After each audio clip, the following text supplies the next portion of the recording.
Both engines failed at 28,000 feet. 211 passengers. No power. No hope. The captain pointed at the 12-year-old boy in the jump seat. "Get out of that seat, kid," the pilot yelled. Then the first officer grabbed her arm. He had seen the patch. "Call sign Falcon. You need this, kid." Before you watch the full story, comment below from which country you are watching. And do not forget to subscribe for more amazing stories. Major Ryan Mercer had been flying F-16 fighter jets for 14 years when he decided to teach his son everything he knew. Ryan was not the kind of man who talked much about his feelings. He showed love through action. He showed it through time. And the most valuable time he ever gave was the time he spent with his boy, Jake, out on the edge of a small airfield in Nevada, watching planes take off and land while the sun turned orange behind the mountains. Jake Mercer was 9 years old the first time his father let him sit in a real cockpit. Not a simulator. Not a toy. A real single-engine Cessna 172 sitting on a quiet private strip that Ryan's old friend owned. Jake was small for his age, with dark brown eyes and hair that always looked like he had just woken up. He wore his father's old flight unit patch on the front of his blue backpack wherever he went. The patch had a diving falcon stitched in gold and black thread. Below it, in small letters, it read, "Call sign Falcon." Ryan had earned that call sign during his 3rd year of active duty. He had made an emergency landing in a damaged F-16 on a mountain airstrip in Afghanistan that most pilots would have said was impossible. The aircraft had lost its left engine at 15,000 feet. Ryan had brought it down in one piece on a strip barely long enough for a small propeller plane. After that, people stopped questioning his skill. The call sign Falcon stuck forever. He started teaching Jake the same way he had been taught. Slowly. Carefully. With repetition and patience. On weekends, when other fathers were watching football or sleeping late, Ryan was waking Jake at 5 in the morning and driving him 2 hours to a private field in the desert. He taught him how to read the instruments. He taught him the difference between airspeed and ground speed. He taught him how to talk on the radio, how to navigate, how to calculate fuel load, how to plan for emergencies before they happened. He made Jake practice every emergency checklist over and over again until the steps were as natural as breathing. By the time Jake was 10, he had logged 61 hours of actual flight time in small aircraft. His father had arranged it carefully, always through trusted friends who kept quiet and asked no questions. By 11, that number had grown to 143 hours. Jake had practiced single-engine failures, electrical failures, total instrument failures in low-visibility conditions. He had practiced them in clear skies and in bad weather. He had practiced them until his hands moved without thinking. 6 months before Jake turned 12, his father took him to a full-motion Boeing 737 simulator facility outside Las Vegas. Ryan had pulled in favors from a former colleague who ran pilot training programs there. He had arranged for Jake to use the simulator during overnight sessions when the building was empty. Over 4 weeks, he had Jake practice one specific scenario more than any other. Complete dual-engine failure at cruise altitude. Both engines gone. No power. Pure glide. He made Jake fly it 37 times with different variables. Different weights. Different altitudes. Different headwinds. Different distances to the nearest airport. He made Jake fly it until it felt like second nature. On the last session they had together in that simulator, Ryan sat beside his son in the instructor's seat and watched him bring a powerless 737 down through clouds and land it cleanly on a runway with less than 900 feet to spare. When the motion stopped and the screens went dark, Ryan put his hand on Jake's shoulder. "Jake," he said quietly, "you are more ready than most pilots twice your age. But the world is not going to believe that yet. Not until the moment comes. And it will come. I know it will. When it does, you will know exactly what to do. Do not hesitate. Do not wait for someone else to save everyone. You save them. What moment, Dad? Jake asked. The moment when the professionals freeze because they think it is impossible, Ryan said. That moment. That is yours. 3 months later, Major Ryan Mercer died. His F-16 suffered a catastrophic hydraulic failure during a training exercise over the Mojave Desert. He ejected at the correct altitude. His parachute deployed. But a malfunction in the secondary release mechanism caused him to hit the desert floor at a speed that left no chance of survival. He died instantly. His last radio call to the tower was calm and clear. Ejecting now. Tell Jake to keep flying. Tell him the moment is coming.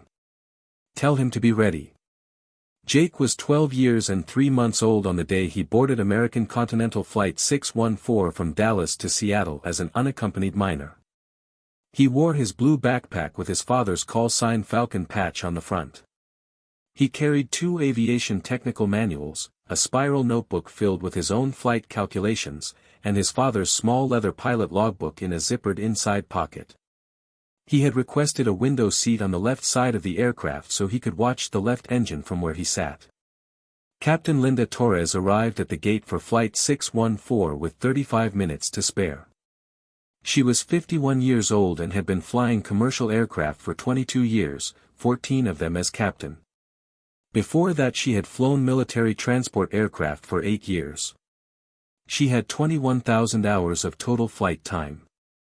She was known among her crew for being steady, professional, and absolutely precise.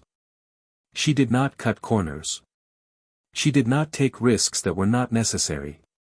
She had a long reputation for safe and uneventful flying, which in aviation is the highest possible compliment. First Officer Derek Shaw was already in the cockpit doing pre-flight checks when she arrived. Derek was 44 years old, tall, with the kind of calm that only comes from years of flying military jets off aircraft carrier decks. He had served 12 years in the Navy, flying F/A-18 Super Hornets, before transitioning to commercial aviation 7 years ago. He had 13,000 total flight hours. He and Captain Torres had flown together many times. They worked well. They communicated clearly. They trusted each other's judgment.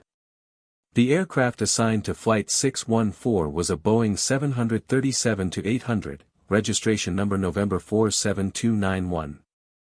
It was 7 years old and had just completed a full maintenance inspection the previous week. Both CFM56 turbofan engines had been tested and certified clean. Pre-flight checks showed everything running exactly within normal parameters. The weather between Dallas and Seattle was clear with light winds at altitude.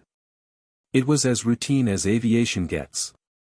The gate agent, a woman named Carla, escorted Jake down the jetway and introduced him to the lead flight attendant, a man named Tom, who checked Jake's unaccompanied minor paperwork and showed him to his seat. But just before Jake sat down, he stopped and looked at Tom with a polite but serious expression. "Excuse me, sir," Jake said. "Would it be possible to ask if I could sit in the cockpit jump seat for part of the flight? I know it is an unusual request. I am very interested in how the 737 operates and I promise I will not touch anything or cause any trouble." Tom looked at him for a moment. The kid was 12. Maybe. He looked younger. Small for his age, with a well-worn backpack and serious eyes. "Let me check with the captain," Tom said. Captain Torres heard the request through the open cockpit door and turned slightly in her seat. A kid wanting to sit in the jump seat was not unusual.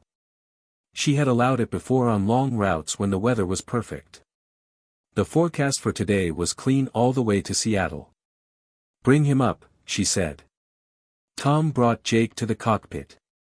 The captain glanced at him briefly and nodded at the jump seat mounted on the wall behind and between the 2 pilot seats. "Sit down, buckle in, and do not touch anything," she said. Her tone was not unkind. It was just efficient. "Yes, ma'am." "Thank you, ma'am," Jake said. He climbed into the jump seat and buckled the 4-point harness with practiced ease, the kind of ease that comes from doing something hundreds of times. Derek Shaw turned around to hand Jake a small headset so he could hear the radio traffic. That was when he noticed the backpack. Specifically, the patch on the front of it. The gold and black diving Falcon. And the words below it. Call sign Falcon. Derek went very still. He stared at the patch for a long moment, then looked at the boy's face. Quiet. Serious. Dark brown eyes watching the instrument panel with focused attention. Whose patch is that? Derek asked. My father's, Jake said simply. Major Ryan Mercer. Call sign Falcon. He flew F-16s out of Edwards. He died 8 months ago during a training exercise. Derek turned slowly back to his instrument panel. He did not say anything for a moment. Then he said, quietly, I knew your father. I met him at a joint training exercise at Nellis. He gave a presentation on emergency landing procedures in degraded aircraft. I have never seen anyone who understood aircraft the way he did. He taught me, Jake said. Derek looked at him again. What did he teach you? Everything, Jake said. Captain Torres glanced back at this brief exchange and then returned to her pre-departure checks. She noted the boy watching her instrument panel with the kind of steady attention that most adults do not show. She noted that he was reading the fuel flow gauges the same way she read them herself, systematically, left to right, checking for anomalies. She did not think much of it. Kids who loved aviation did this. It was nice to see. At 2:44 in the afternoon, Flight 614 received takeoff clearance from Dallas-Fort Worth Tower and climbed into a perfect blue Texas sky. They were cruising at 28,000 feet, 1 hour and 4 minutes into the flight, when the left engine failed. There was no warning. There was no gradual deterioration. There was a single loud crack, like a gunshot, that seemed to come from directly outside Jake's window. Then the left engine went completely silent. Warning lights lit up across the instrument panel in red and amber. The master warning tone screamed through the cockpit speakers. The autopilot disconnected with a sharp chime. Engine 1 failure, Derek called out immediately, his voice tight but controlled. Fire warning light is on. Captain Torres moved without hesitation. 22 years of training activated instantly. Her hands went to the correct controls before her conscious mind had finished processing the situation. Engine fire checklist. Fuel shutoff valve closed. Fire handle pulled. Extinguisher discharged. The fire warning light flickered twice and went out. The left engine was dead. The fire was contained. Engine 1 secured, Derek confirmed. Engine 2 normal. Aircraft stable on single-engine operations. Captain Torres keyed her radio. Seattle Center, American Continental 614, we have an engine failure and fire warning on Engine 1. Declaring an emergency. Requesting direct routing to the nearest suitable airport. American Continental 614, Seattle Center copies your emergency, the controller answered immediately. Turn left heading 285. Portland International is currently 94 miles at your 10 o'clock. You are cleared direct. Descend and maintain 18,000 feet. Emergency services are being alerted. Torres acknowledged the clearance and began a controlled turn toward Portland. In the jumped seat, Jake said nothing. He had unzipped the front pocket of his backpack and pulled out a small spiral notebook. He was watching the instruments and writing numbers in the notebook with a short pencil. He wrote them quickly and neatly. His face showed no fear. He was working. Derek noticed this and said nothing.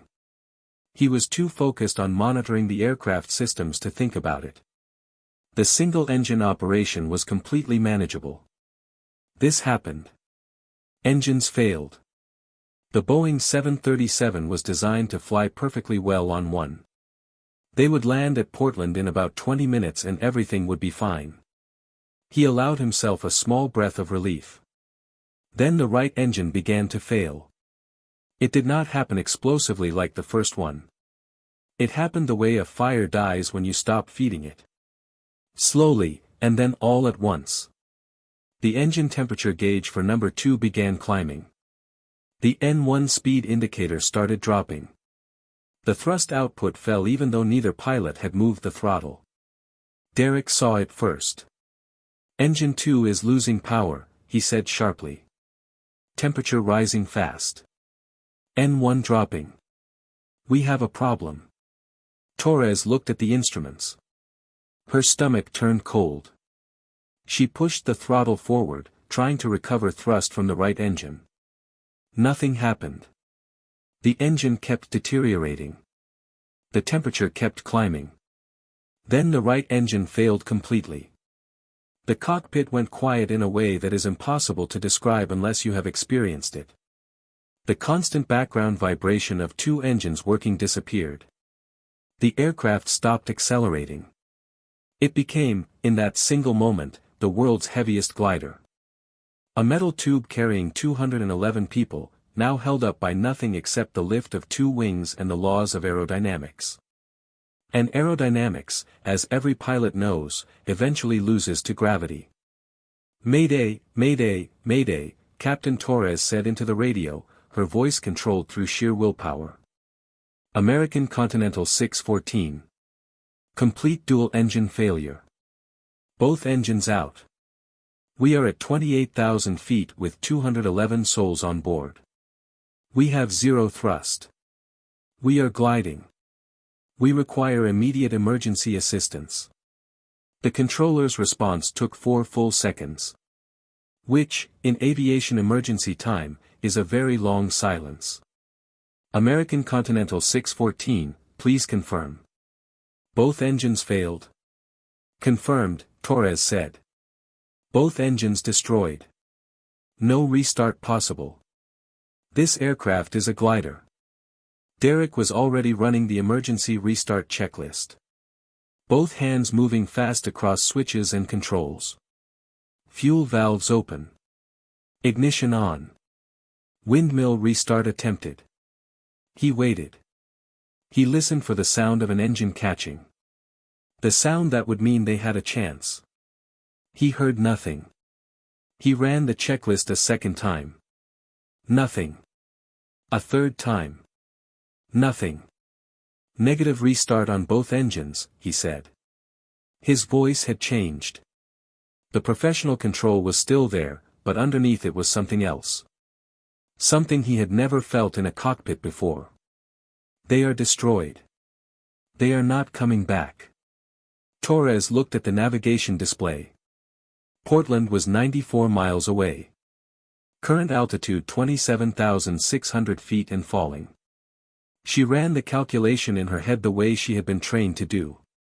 Glide ratio for a clean 737 was roughly 17:1 under textbook conditions. Maximum theoretical glide range from this altitude was just over 89 miles. Portland was 94 miles. They were going to fall short. They were going to hit the ground somewhere in the mountains of southern Washington, and when they did, no one on this aircraft was going to walk away from it. She turned to tell the first officer to begin looking for alternative landing sites. And that was when she saw Jake. The 12-year-old boy was still sitting in the jump seat. He had not moved. He had not panicked. He had not made a sound. His spiral notebook was open on his knee and it was covered in calculations that she could not read from where she sat. He was looking at the fuel flow display on the center console, the engine performance readouts, and the altitude indicator in a systematic pattern. Left, right, center. Left, right, center. His pencil moved again. Something about the calmness of it made her angry in a way she did not expect. They were going to die. Everyone on this plane was going to die. And this child was sitting there taking notes like it was a classroom exercise. "Get out of that seat, kid," the pilot yelled. Her voice came out louder than she intended. Sharp and hard. "Go back to the cabin and buckle in. Now. This is not a classroom." Jake looked up from his notebook. He looked directly at her.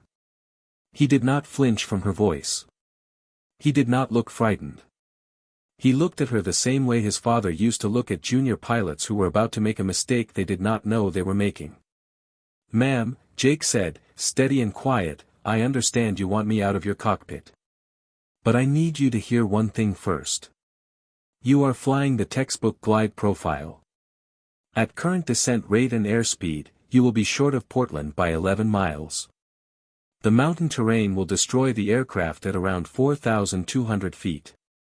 But there is a way to make Portland. My father taught me how." Torres stared at him. "You are 12 years old." "Yes, ma'am. And my father was Major Ryan Mercer, call sign Falcon, and he spent 3 years teaching me specifically how to handle a dual-engine failure in a 737 because he told me this moment was going to come. He made me practice it 37 times in a full-motion simulator. I know this aircraft. I know what to do." Torres was still staring. Derek Shaw had gone completely still. He turned around and looked at Jake with a different kind of expression now. He looked at the boy the way you look at someone who just said something that cannot possibly be true but somehow, might be. Derek said, "He made you practice dual engine out in a 737 simulator." 37 times, Jake repeated. "Different conditions each time." He said the textbook glide profile is built on conservative margins. We do not need conservative right now. We need maximum performance. Derek turned to Torres. She was still trying to process what was happening. This child. This 12-year-old child with his dead father's patch on his backpack and his calm brown eyes and his notebook full of numbers. Derek said it quietly but without any hesitation. "You need this kid. Captain. Listen to him. Falcon's son knows this aircraft." Torres looked at Derek for a long moment. Then she looked at Jake. 22 years of experience told her this was impossible. 12-year-olds did not know how to save dying aircraft. But 22 years of experience had also taught her one other thing. When you are out of options, you do not throw away the one thing that might work just because it makes no sense. You use it. "Talk," she said. "Fast." Jake leaned forward in the jump seat, his notebook open. His voice was even. Not excited. Not afraid. Just precise. Current altitude 27,100 feet. Distance to Portland 93 miles. The textbook number says we fall short. But the textbook assumes you slow down and configure early. We do not do that. First, maintain current airspeed at 78 Mach. Do not slow down yet. Every knot you bleed early costs you distance. Hold it. Torres held the airspeed steady. Second, Jake continued, Portland is the wrong target. Switch to Kelso Longview Airport. It is 71 miles, not 93. Smaller runway but long enough for a 737 emergency stop. My father always said pilots default to the big airport because it feels safer. But shorter distance is safer when you have no engines. Derek pulled up the navigation and checked Kelso Longview Airport on the display. 71 miles. 5,900-foot runway. He ran the numbers. A clean 737 gliding at 78 Mach from 27,000 feet toward a target 71 miles away. With optimized profile it was possible. It was not comfortable. But it was possible. He is right, Derek said to Torres. Kelso gives us margin. Portland might not. Torres said, Seattle Center, American Continental 614, we are diverting to Kelso Longview. Confirm runway availability and have emergency services standing by. 614, Kelso Longview runway 34 is clear, the controller answered. All traffic is being held. Emergency services are en route. You are cleared for any approach any runway. What are your intentions? Glide approach, Torres said. No power. We are dead stick. There was a pause. Then the controller said, "Understood. You are our only traffic in that sector. Kelso Longview is yours." Jake kept going. At 15,000 feet, reduce speed to 65 Mach. That is the best glide speed for this aircraft at your current weight. My calculation puts your total weight at approximately 168,000 pounds based on the fuel load I heard during pre-flight plus passenger count plus aircraft operating weight. If I am wrong by more than 2,000 pounds in either direction, the speed changes by less than 1 knot. It does not matter. Derek punched the weight figure into the flight computer. The computer came back with 167,400 pounds. He looked at Jake. 168,000 pounds, Jake said again. I heard the fuel figures when Tom was talking to the gate. 38,400 pounds of fuel. 737 operating empty weight 91,300. Average 170 pounds per person times 214 including crew. I added them in my head. Derek said nothing for a moment. Then he said, he is within 600 pounds. Jake was still talking. At 8,000 feet, flaps 5. That gives you better lift to drag than staying clean too long or configuring full flaps too early. Do not go flaps 30 until you are on final at 3,000 feet and the runway is guaranteed. Gear down at 1,500 feet, not before. Every time you put the gear down early you lose 2 miles of range. On this approach, 2 miles could be everything. Torres was flying with both hands on the controls, making micro-adjustments to hold the exact airspeed Jake had given. The mountains were visible below, dark green and gray in the afternoon light. Somewhere ahead, invisible in the haze, was a runway. A runway that this aircraft needed to reach on nothing but air and momentum. 25,000 feet, Derek called out. Distance 68 miles to Kelso. Jake checked his notebook. He ran a small calculation with his pencil. You are on profile. Do not change anything yet. In the passenger cabin, the flight attendants had already begun the emergency preparation. Tom had made the announcement calmly and clearly. He had told the passengers that both engines had stopped and that the pilots were working to land the aircraft safely. He had told them to review the safety card, to remove sharp objects from their pockets, and to listen for the brace position command. Some passengers were crying. Some were calling family members. Some sat completely still and stared out the windows at the mountains below and tried to understand that they might be looking at the last landscape they would ever see. Tom's voice came through the intercom. Captain, passengers are asking if we are going to make it. What should I tell them? Torres kept her eyes on the instruments. She did not answer. Jake keyed the intercom from the jump seat. Tell them that Major Ryan Mercer's son says we are going to make it. Tell them his father taught him everything there is to know about this exact situation. Tell them the runway is ahead of us and we are going to reach it. Tom relayed the message. In the cabin, there was silence for a moment. Then something shifted.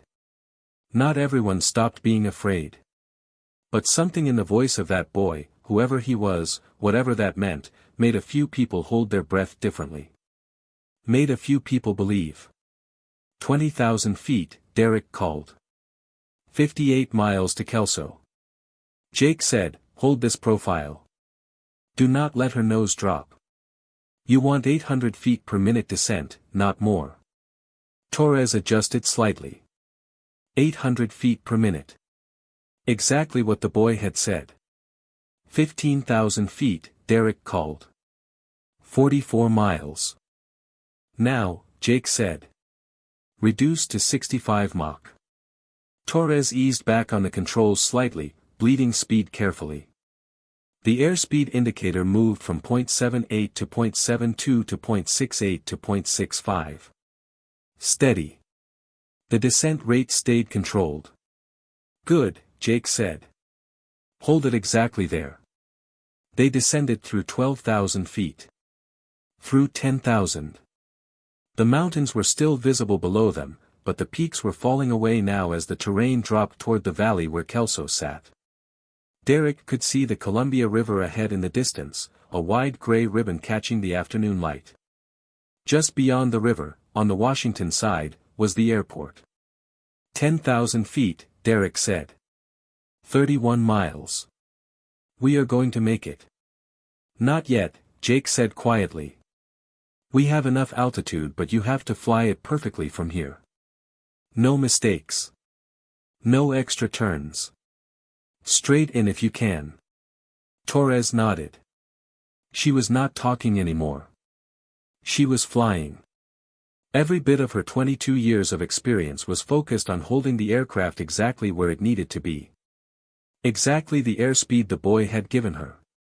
Exactly the descent angle that would carry them to the threshold. 8,000 feet, Jake said. Flaps 5. Now. Flaps 5, Torres confirmed. She moved the flap lever. The flaps extended. The aircraft's nose pitched slightly and she corrected smoothly. Good, Jake said. 8,000 feet, Derek said. 19 miles. Runway in sight. Torres looked up from the instruments for a moment. There it was. A thin gray line in the valley ahead, surrounded by trees and low buildings. Kelso Longview Airport. It looked impossibly small and impossibly far. But it was there. 5,000 feet, Jake said. Flaps 30. Make the call. Flaps 30, Torres said. The aircraft shuddered slightly as the larger flap setting changed its aerodynamic profile. The descent rate increased. Torres adjusted her control input, feeling the aircraft through the yoke the way a surgeon feels a patient through a scalpel. She had the runway. She had the angle. She had the speed. 1,500 feet, Jake said. Gear down. Gear down, Derek confirmed. He moved the lever. 3 heavy clunks traveled through the airframe as the landing gear extended and locked into place. The descent rate jumped slightly. Torres absorbed it. 500 feet, Jake said. His voice had not changed once through the entire approach. Same even tone. Same quiet certainty.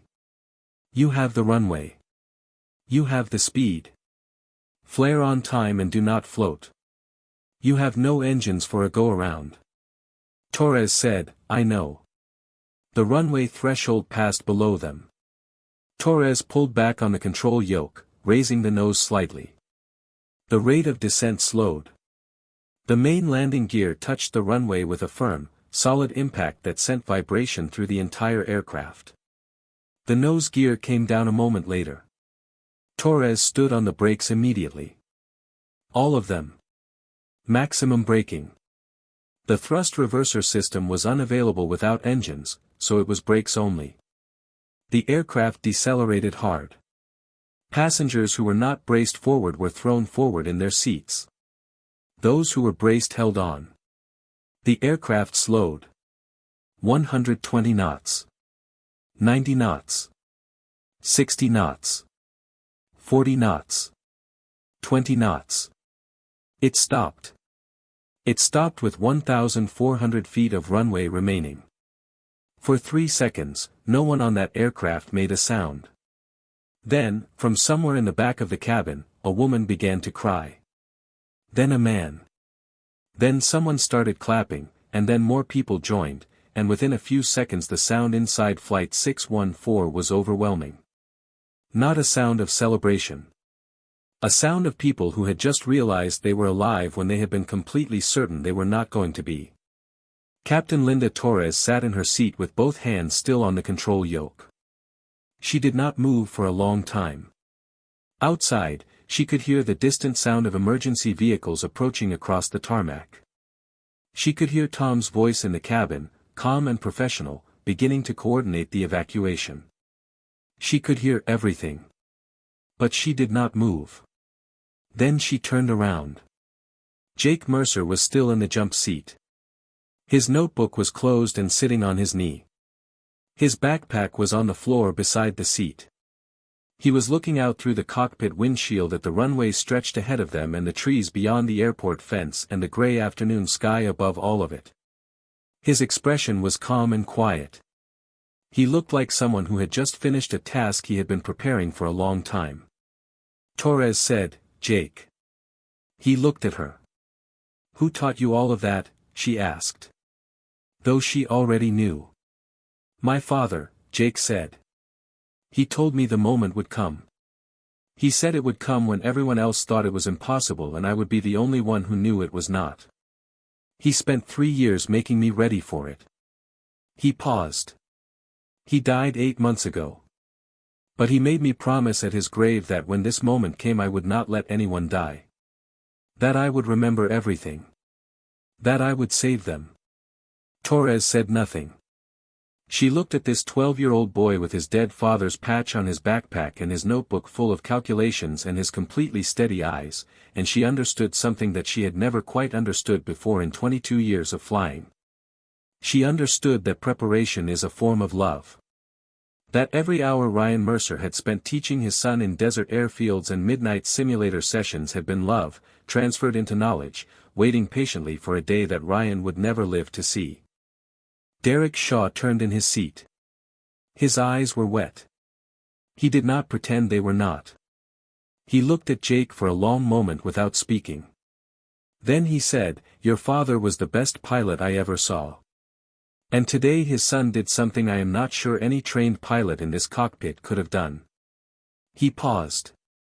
"He would be proud of you. I promise you that." Jake looked down at his notebook. He opened it and looked at the last calculation on the page. The one he had made during final approach. The one that had told him they would make the runway with feet to spare. He looked at it for a long time. Then he closed the notebook and put it in his backpack, next to his father's old leather pilot logbook. And for the first time since the engines had failed, his hands were shaking. Not from fear. Not from relief. From something else entirely. From the weight of a promise that had just been kept. 211 passengers walked off Flight 614 that afternoon at Kelso Longview Airport. Every single one of them. Flight attendants. The pilots. Jake Mercer, 12 years old, with his blue backpack and his father's patch and his notebook full of numbers. All of them alive. All of them safe. In the days that followed, the official investigation into the dual-engine failure on Flight 614 found a rare materials defect in both engines that had originated from the same manufacturing batch. It was a 1 in several million failure. Something that should statistically never happen. And yet it happened. And when it did, the only thing standing between 211 passengers and a mountainside in southern Washington was a boy who had spent 3 years learning everything his father knew. Call sign Falcon never flew again. But on that afternoon, 28,000 feet above the earth, with both engines dead and the mountains rising below, his son flew for him. And he landed every single one of them safely. Just like his father always knew he would. Comment below which country you are watching from. And if this story moved you, subscribe. There are more stories like this one. Stories of ordinary people who were quietly extraordinary when the world needed them most.